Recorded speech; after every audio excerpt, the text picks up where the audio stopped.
I just have to accept that it's the rainy season and I'm going to get rained on every day. But I still can't apologise enough for my outfit today. Luminous yellow and my sun hat becoming a rain hat.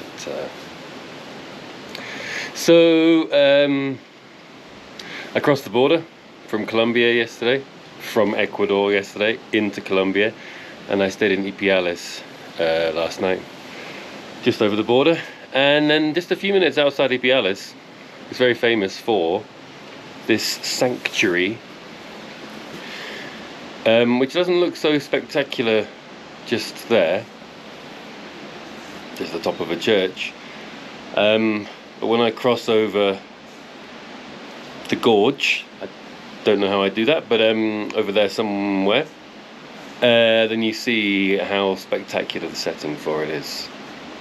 I think it was built here. It's I better read up about that. I did read up about it in the end. Many people believe that around 250 years ago, an image of the Madonna and Child appeared on the rock wall here. Eventually, a small shrine was built around it, and then a larger one, and a larger one. Around 150 years ago, the church finally crossed the canyon, and the final church is about 100 years old.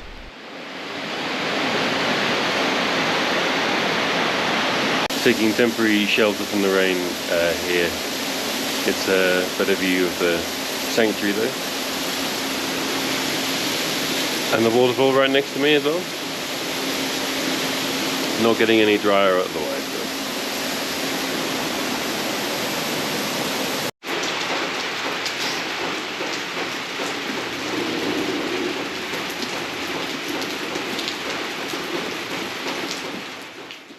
So having crossed the border from Ecuador, I'm heading all the way across Colombia to Medellin and then angling over to Bogota, the last part of the South American leg.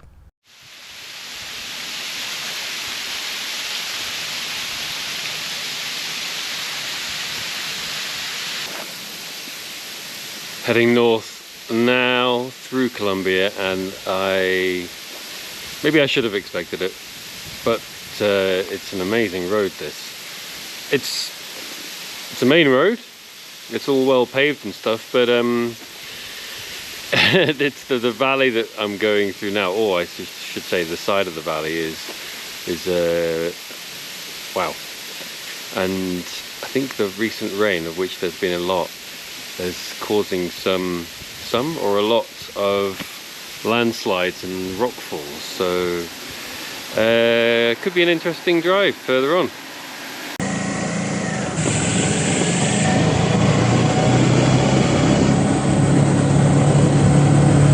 Yeah, this is the view that I've got most of the time at the moment.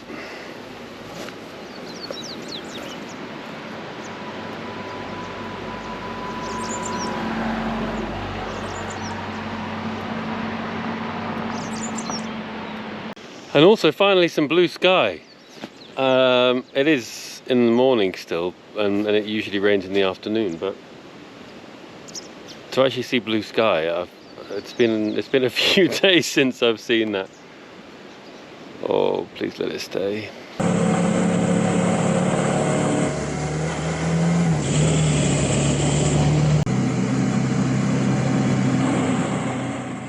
And indeed, as I expected, as the road continued, there were some beautiful waterfalls sometimes, but also more and more landslides. Sometimes it meant the road I was driving on had collapsed itself. Other times it had been covered by mud and small rocks, sometimes quite large boulders. However, each time it was only a handful of men clearing it by hand. They were not going to be cleared for some time.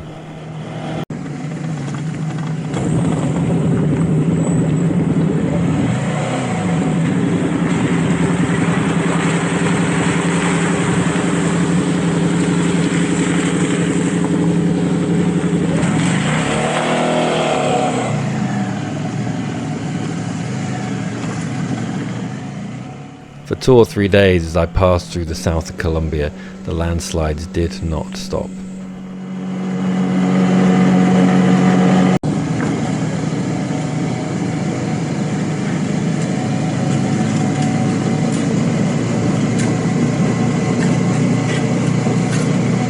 As a famous explorer once said, cross mountains and you know not what conditions you may find. I promise this morning it was cold, it was grey, it was pretty miserable, but yeah, I've crossed the mountains and it's a beautiful day. It's like 30 degrees now.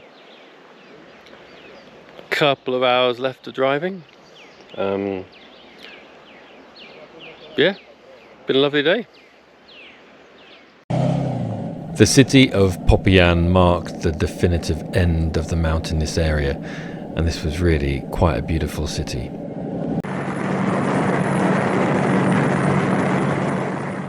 Heading further north, the roads were still pretty, but not quite as spectacular as those that were clinging onto the sides of the mountains.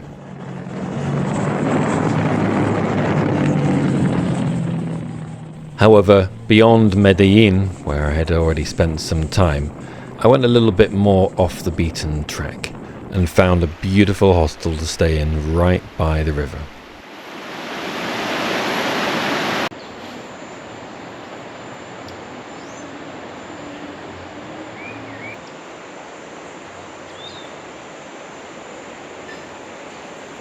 Whoa, it is a hot one today. It's only 9:30 and it's really warm already. So let's catch up with what's been going on. I'm just a couple of hours east of Medellin at the moment, kind of central Colombia, and in 3 days I'm flying to Panama with my bike. I can't cross the Darien Gap with my motorbike. The Darien Gap is a strip of land about 100 kilometers wide between Panama and Colombia, and there are no roads. The only people who cross it by land are, unfortunately, smugglers, people who are kind of refugees. I think yeah, a lot of people cross it that way. A couple of people have crossed it by motorbike.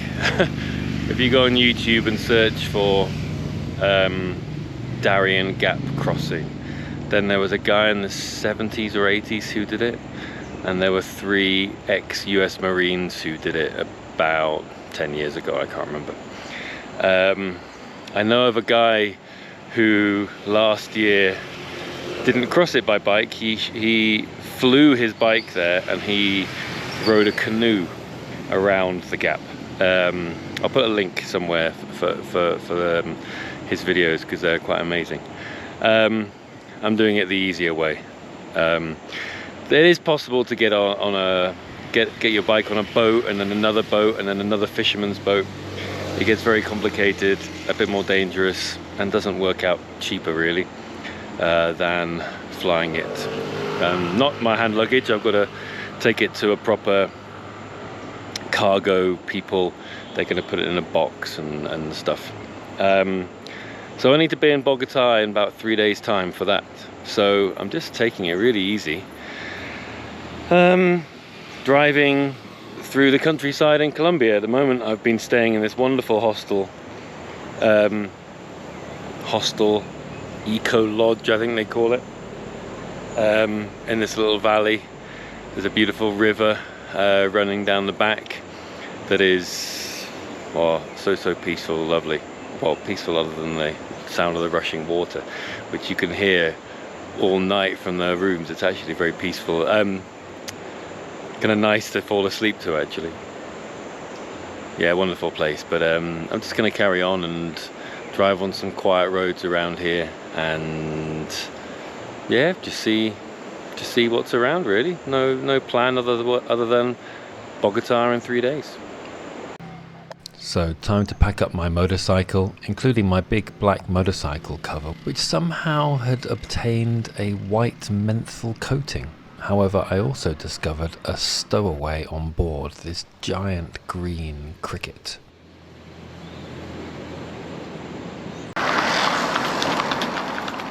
And then it was back on the road, passing these cowboys on the way to Bogota. but I was taking a more scenic route on some quiet roads weaving through the mountains.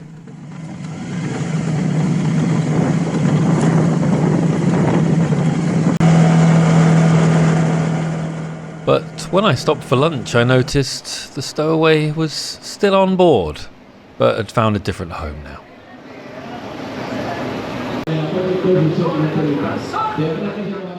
Lunch was an interesting mix today. I picked a random item on the menu and it turned out to be pretty awfully. Back on the road, back into the mountains, and my friend was still clinging on.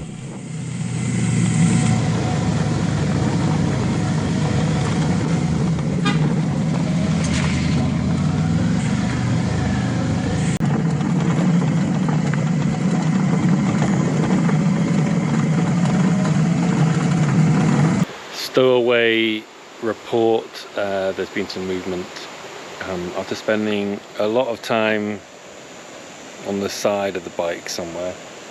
He went round the front, and then as I stopped in the place I had lunch, San Carlos, he crawled up the top here, and then spent a lot of time in the housing of my phone holder.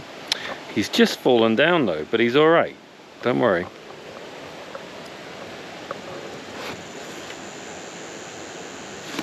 I think he's alright there. He's not going to get squashed by anything. Road report as well. So yeah, I was a bit surprised when the road turned into this. Oh, I did turn off somewhere, but it's been quite nice. Really nice, because there's hardly any traffic. It's lovely and peaceful. I'm not in a rush, so just taking it easy. And then every now and again the road, the view opens out to the river down here, for example. Yeah, nice drive.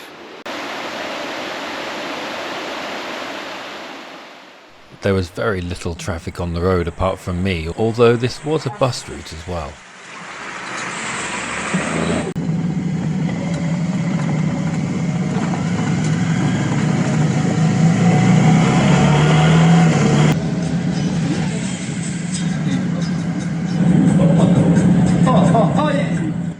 Not long later, I made it to another town where I was spending the evening, and my stowaway was still on board.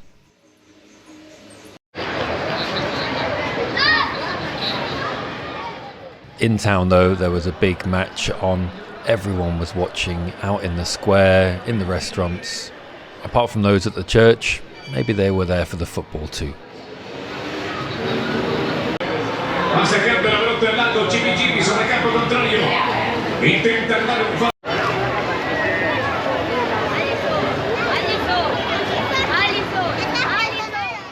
Unfortunately, the next day my stowaway decided not to join me. As I was setting up the bike, he fell off and flew over to sit on a car. I carried on and found these absolutely beautiful waterfalls.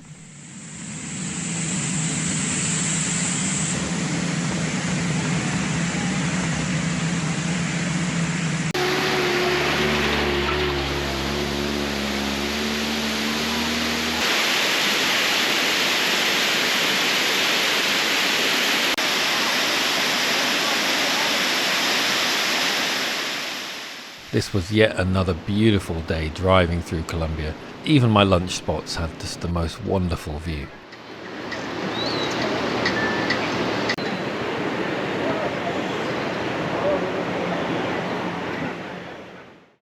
So I've been continuing my drive from Medellin to Bogota, stopping along the way at some cute little towns and some nice rivers and amazing waterfalls along the way. And I've got to the town of Honda, which looks like Honda. And I'm just 4 hours drive from Bogota now, so I'll drive that tomorrow. because tomorrow I'm supposed to be dropping off my bike. So the next day, Thursday, I'm supposed to be dropping off my bike at the people who are going to air freight it. And I'm staying at this this lovely resort. It's called Real Bavaria, or Bavaria Real. I've not noticed the German links yet, but it's got this lovely covered area with loads of chairs and tables and table football and stuff. It's got huge basketball courts, swimming pool. It's a really nice place. You might have noticed one thing though. I am literally the only person staying here. It's Tuesday today and it was a long weekend, so apparently it was packed out then. But today everyone's back to work, back to school or whatever, I guess. And yeah, I'm literally the only person staying here, and there's only one person working here somewhere. So yeah, I don't know what to do. Play basketball by myself? Go on the swings over there? Slide into the pool? Make the most of it somehow. It wasn't the busiest day at the resort for Juliette, who was working there, so she joined me in making the most of the facilities.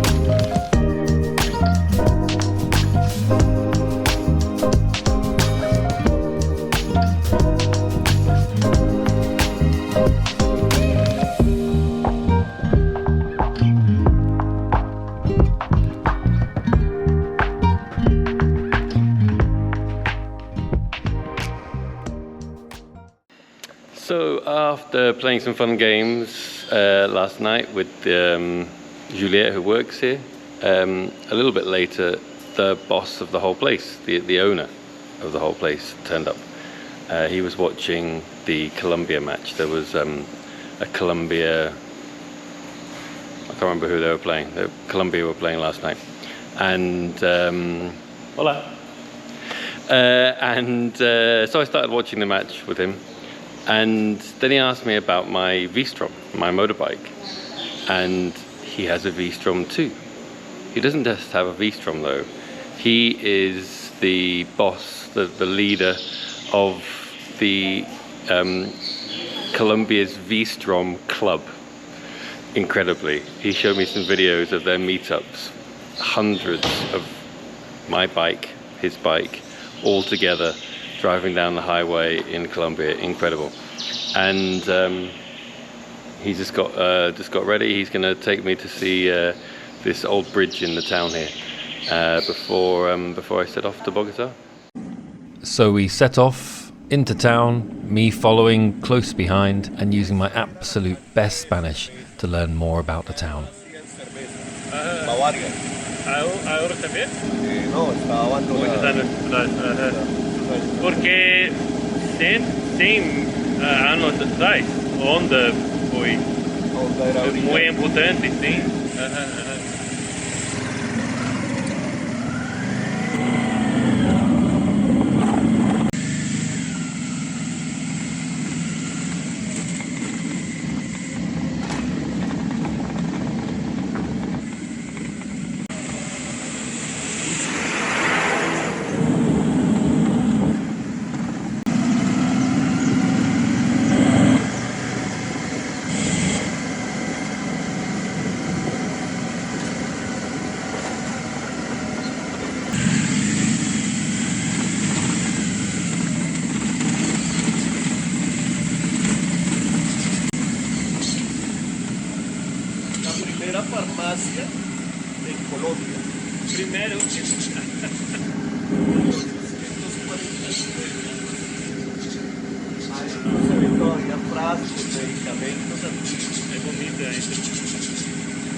final stop of the tour was the absolute pride of the town, according to him, a bridge built by the San Francisco Bridge Company, one of the oldest steel bridges still in Colombia.